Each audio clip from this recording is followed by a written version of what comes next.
Hello, everyone. So today's class is going to be only on video. Unfortunately, I'm not able to give the class Wednesday night due to our campaign. Esther Miller-Beisako's matching campaign will be in full swing, where it's Tuesday and Wednesday. So Wednesday night, we're going to be sort of at the deadline. So I'm not able to give the class, but as I made up with Jennifer, we will be sending this video will be sent out. And I'm giving the class via video today because I feel bad that we shouldn't miss another parsha. So this week's parsha is Parshah Ki Tavo. In Arshva Chumash, it's on page, starts at 1068. And the beginning of the parsha speaks about the mitzvah of Bikurim, chapter 26, verse 1, all the way to verse 12, speaks about the mitzvah of Bikurim. What's the mitzvah of Bikurim? The Torah says when you come to the land, right, you should take from the first of its fruit. That is mitzvah of Bikurim. The first one that ripens, and the farmer goes down and he looks up. All of a sudden, one of the fruits that ripens, he puts a little string around it, and he says, that one's for Bikurim. Later on, when they all ripen and it's harvest time, he takes that one that had the circle from each tree, and he brings it up to Shalim, and the Talmud says there was a big dancing, and there was a beautiful event of all the farmers bringing their first produce, first thing that ripened to Yerushalayim. That's the mitzvah Bikurim. I want to talk about something very interesting. The question is that why the first fruit? The first fruit is not necessarily the nicest fruit, right? A lot of times it's not. I'm not a farmer, but that's what they say. The first fruit is not always the nicest fruit. It's not the biggest fruit. We want to bring something to Hashem. We want to show him that we are so excited. We realize that it's all yours. So we be bringing the nicest fruit, the biggest fruits at the end of the harvest. Go and pick out. That is a juicy apple. That's a wonderful. That's a beautiful, whatever fruit we're talking about. Bring that one. Why the first one that ripens? And the answer is that this is teaching us a tremendous, tremendous lesson. The Torah is telling us that the mitzvah of tzedakah, right, the mitzvah of telling us how things should be done, and how we should look at our possessions, right, is that it's a gift from Hashem. I remember when I was a kid. There was this convenience store, nice Indian couple from India, right, that owned the store, and I used to go in there. I used to get my baseball cards. I used to buy some, candy and things like that. I remember one time I became friendly with them, and I noticed that there was a dollar bill on the wall behind them. And I asked them, said, like, what's with that dollar bill? Well, what's with the dollar bill? Right? Like, why is that hanging up? And they said, oh, that's the first one that we the first dollar that we made here in the store. That was the first sale, right? So we hung it up. Well, what's that dollar worth then more than any other dollar? Right? There's no intrinsic value to it. But for them, there was an emotional connection. For them, it was like, we made it. We did it. This is our money. We're able to survive all our hard work, all our effort that we put in, the inventory and then staff and whatever it is, we succeeded. So there's an emotional connection to the first fruit. There's an emotional connection to the first thing, and that's what the mitzvah of Bikurim is telling us. That even though you plowed the land, and you harvested, and you watched it, and you watered it, and you were, how's the weather going to be, and how's this and that and that, but the first fruit, he said, oh, look, finally, Baruch Hashem, fruits are budding, right? The natural answer, we did it. No, Hashem did it. Hashem is the one that, of course, you did your effort and you did your hishtadlut, but at the end of the day, Hashem is the one that allowed it to happen. So we take that first fruit and bring it up to Yerushalayim. And that's the power of the mitzvah Bikurim. That's why the mitzvah Bikurim is right next to the next pasuk, right? Pasuk Yud Beis, pasuk 12, that starts speaking about Ki Selach Chalas Kol Maser. When you go and tithe all of your produce, right? It speaks about the mitzvah of Meiser. What we learn from the mitzvah of Meiser is also tithing not only our produce, but also our money, the mitzvah of tzedakah. These two parshas are where we learn so many ideas and laws about tzedakah, because the mitzvah of tzedakah, right, is also, it's my hard-earned money. I worked on it. Well, why should I get, okay, it's a nice cause, it's a this, it's a that, right? Humanitarian, we give up. The bottom line of tzedakah is the mitzvah, what is teaching us, what is strengthening within us when we give tzedakah, is reminding ourselves that with all our effort and everything that we do, and of course we have to get our degrees, we have to get our business, we have to do whatever we need to do. We have to do that. But it's with the grace of Hashem that we have the money that we have. Therefore, we go and give our tzedakah. Right? We have it next to the mitzvah bikurim, right there. Right? That we say we are remembering that, of course, we are great. We worked hard in all this, but we recognize with all our work, Hashem is the one that actually is the one that allowed our money to come into fruition, allowed us to have the money. Right? So that is a tremendous lesson that we learn regarding the mitzvah of tzedakah from the mitzvah of bikurim and the mitzvah of meiser. The two things are connected. Right? That we go ahead and we say, we recognize, we take the first fruit, we recognize that we did all our effort, but it's from Hashem. And then you're going to have verse 11, and it goes with, you'll be happy with all the good Hashem that God gave you, to your house, right? And you'll live with the Levi and with the Gerash, and you'll be happy in your house. When you have this kind of attitude, when you realize and you connect with and you say that I have to do the best that I can, my effort, my work, right? But at the end of the day, I realize that it's all from Hashem. Then you're going to have a samach. You'll be happy with all the good. You won't. I'm not saying you're not going to ever get nervous, but you won't have so much anxiety because you do what you have to do.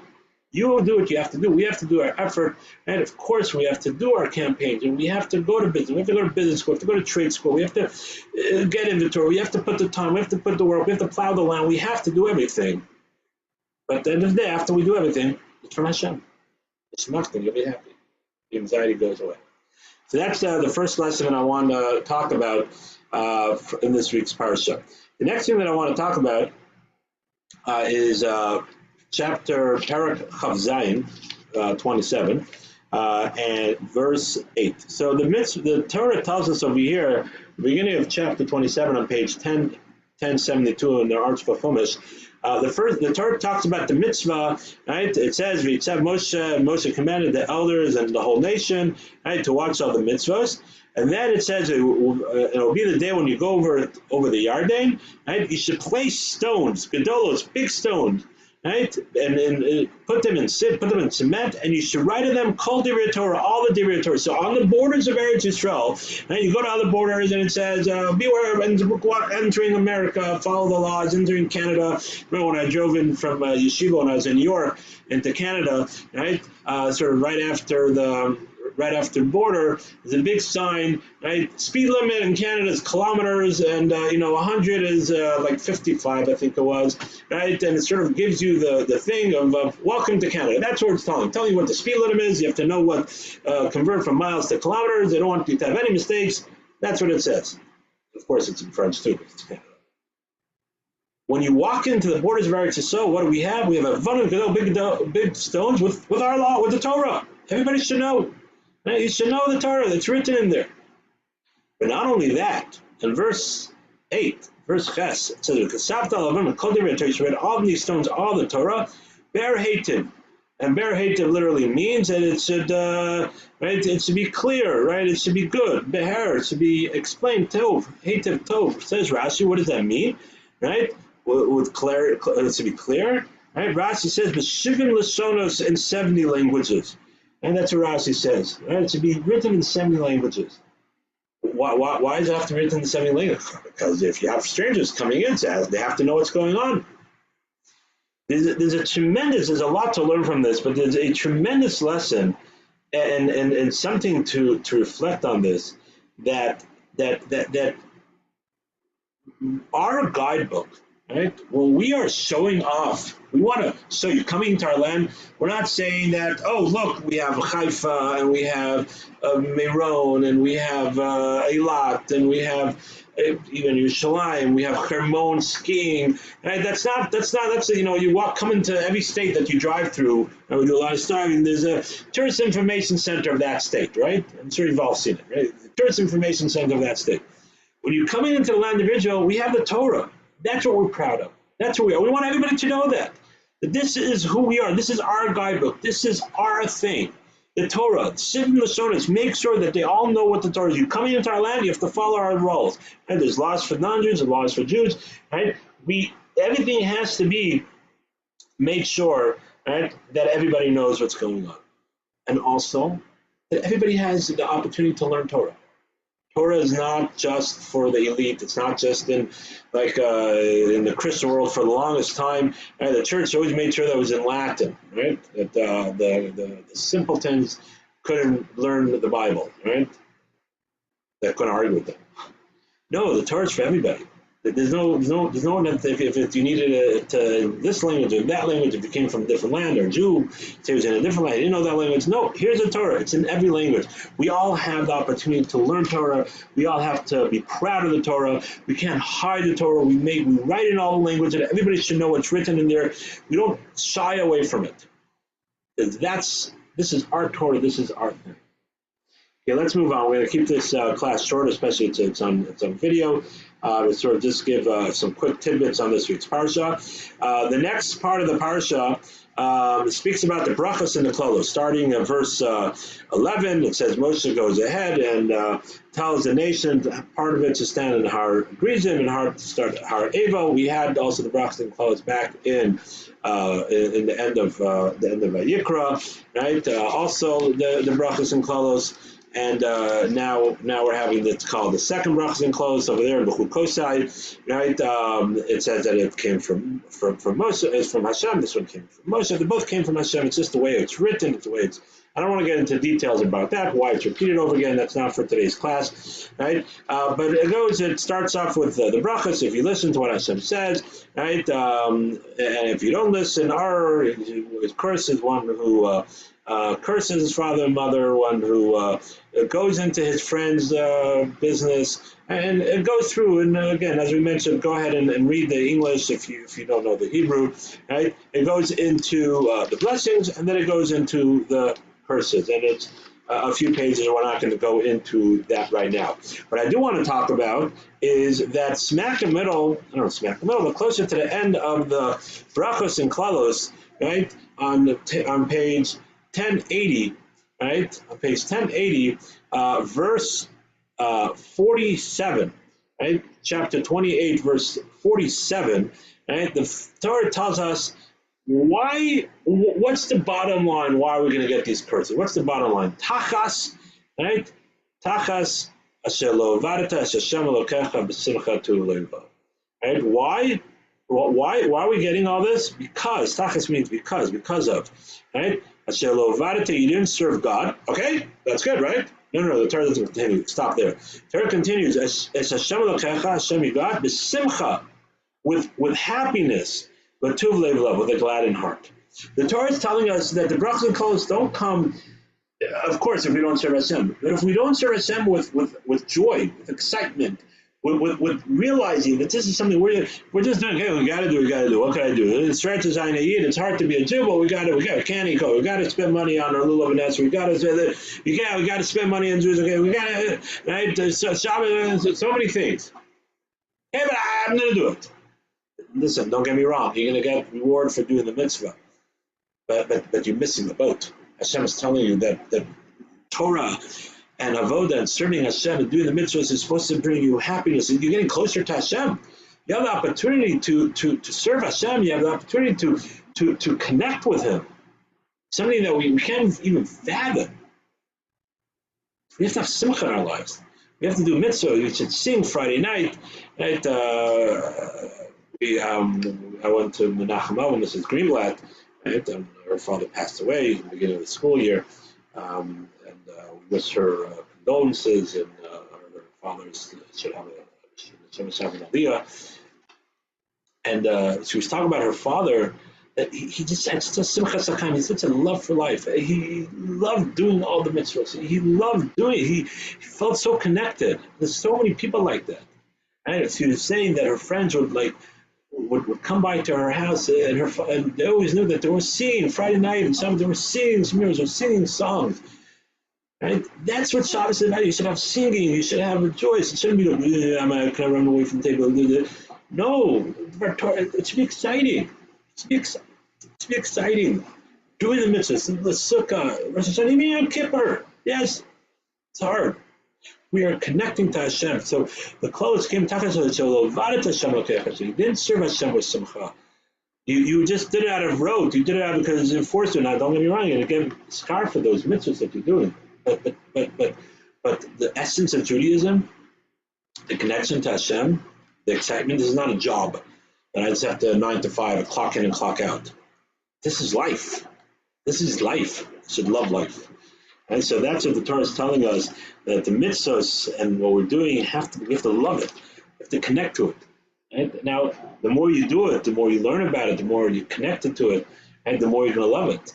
And it's not all or nothing. There's certain mitzvahs that you could love, and other mitzvahs you don't know much about. You feel you're working on it, you're struggling, you're learning through it. Right?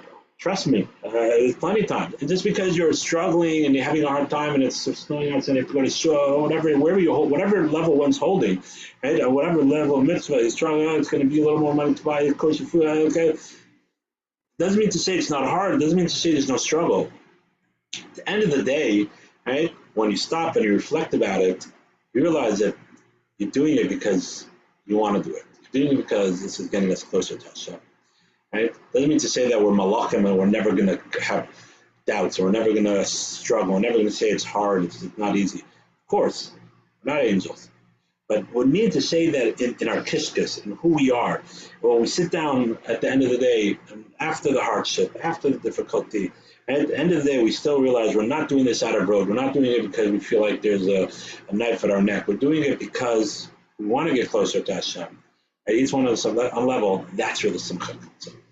Okay, we'll end with this last idea. If you go all the way to the end of the Parsha, page 1048, chapter 29, verse 4, so Moshe Rabbeinu is sort of recanting a little bit of what the Jewish people, right? You could call all the Jewish people. Each of them calls a look at what everything Hashem did to the Mitzrayim, Le'nechem, in front of you. And this wasn't just a story that you guys heard.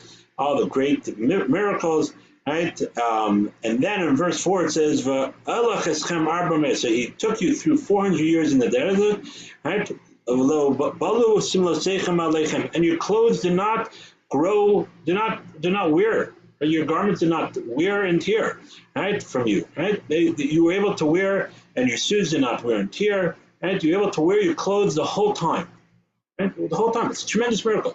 Right? We're talking about the Medrash tells us, the commentary tells us, I think Rashi might say it over here, I have to look at it, right? That their clothes grew with them. Right? Their clothes, imagine that. You don't have to go to Nordstrom, you don't have to go to Target, you don't have to go to wherever you shop. If it's wherever you shop, online at Amazon or online at other places, that's it. Save so much money, right? No, just have the same thing. Fashion, okay? Because they didn't really have fashion, magazines and all that stuff, and the style and the in and the out and the this and the that, and yet last year's fat, right? They didn't have that in the Midbar, but everybody wore whatever they wore. They wore from year to year, and it grew with them. And their shoes didn't wear and tear. They walk in the desert, didn't wear and tear. What a miracle! Can you imagine? Such a miracle. It's a major miracle. It's the first time it's mentioned, right? That's sort of like this happened. It's a tremendous miracle. Moshe Feinstein points out something unbelievable. The deep idea of it, something that we have to connect with and reflect on it, and at our level to take something out of it. Says Moshe Feinstein that, very interesting, that for food, right, they had to go and eat, right? The man, it's a tremendous miracle, the man. The Lechem Mishnah, the two breads that we have Friday night, is in commemoration, and Shabbos Day is commemoration of the man, right? That came on Shabbos, the double portion because of Shabbos, on Friday, because it doesn't come on Shabbos, right? The man was a miracle food. It tasted like anything that you wanted to eat, except for a few things. Right? It was a miracle food. It came down from the manna from heaven.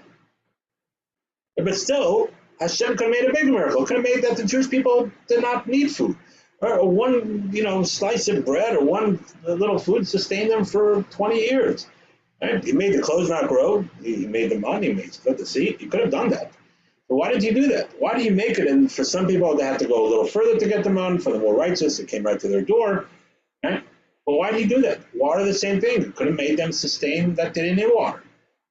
Some could have done anything. He made their clothes grow with them, and he split the seed. So says Moshe Feinstein, what's the difference between these miracles? And why by clothes? You could have made it that once a year they got a new pair of clothes at their front door, and it's like the month, right? Special delivery, right? Before Amazon came to your door, right? Hashem delivered the clothes to your door in the desert. He didn't do that. Clothes just grew with them. Says Rav Moshe Feinstein something so powerful. Says Rav Moshe Feinstein that we don't find anywhere that they ever complained about their clothing. We find that they complained that we're hungry. We find that they complained that they were thirsty. Now, okay, right, they had a right to complain to a certain degree, not to go to the extent that they did, right? But they have a right. We're hungry, right? It's a German thing. But says Rav Moshe Feinstein that the Jewish people should have had faith in Hashem on their level. Right? We're not holding it to Torah, but on their level, because they saw the splitting of the sea, they saw the macros, so they saw that Hashem could do everything. Right? They heard Hashem talk about Har Sinai. Right? So they should have waited a little bit and seen, okay, what happened? Are we going to be hungry? They assume they're going to be hungry because that's what they're used to.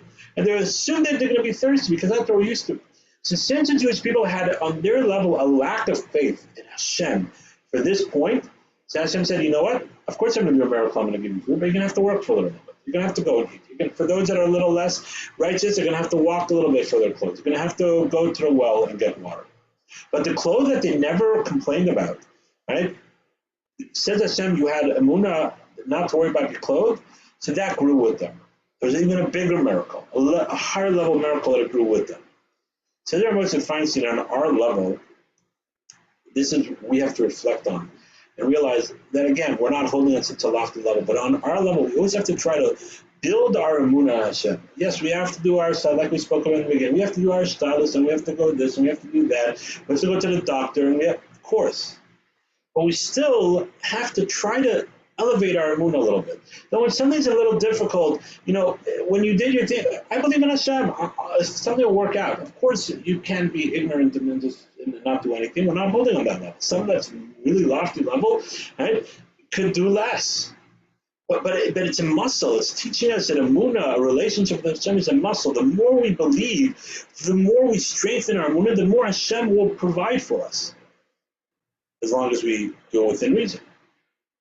And this is something that is a deep lesson, and again, it ties the beginning of the parsha to the end of the parsha, right? That tzedakah is in building our emunah, right? Tzedakah is, of course, it's a human. It's to help other people, and it's good, and some of them get plaques, and we're this, and it's for humanization for other people, of course. But the shoresh, really the depth of tzedakah, is really building within yourself emunah Hashem, belief in Hashem. Because you are, when you do tzedakah properly, right, you are recognizing that Hashem was the one that gave you everything. And then the end of this week's parsha, right, as we just said, teaches us how we have to build that muscle of emunah.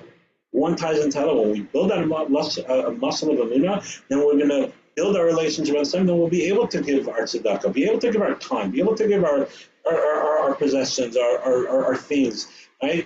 Within reason, of course, on our level, right, to other people. We won't be scared of what's going to happen to my great-grandchildren's, college fund, right? Or maybe I can't give away this couch because maybe, I won't be able to find another cow. I can't help someone else. I need to spend my time doing everything. I need to work on Shabbos because I need it for my. Wherever it is, it's all bottom line connected to emunah, faith in Hashem. And that's the beginning of this week's parsha, it's tzedakah, and the end of this week's parsha by this lesson that it's a muscle that even the Jewish people in the desert had different levels on different things that they had more emunah for and less emunah, and Hashem treated them accordingly. But we all build our relationship with Hashem, and as we build our emunah and Hashem, we will have more simcha in our lives. Like we said, Shemach v'chol hatov, you should be happy with all the good that Hashem gives you. And when we have simcha and tov, and then the mitzvahs that we do, we'll be doing the simcha. Hashem, we should never see any of the calls that are written in this week's parsha, but we should only hear the bracha, and we, Yirtzeh Hashem, have nechama and peace in Eretz Yisrael, right, and all around the world. And may the schus of this class and in our campaign, right, help all the Jewish people as we build our relationship with Hashem. Thank you all for listening to today's class.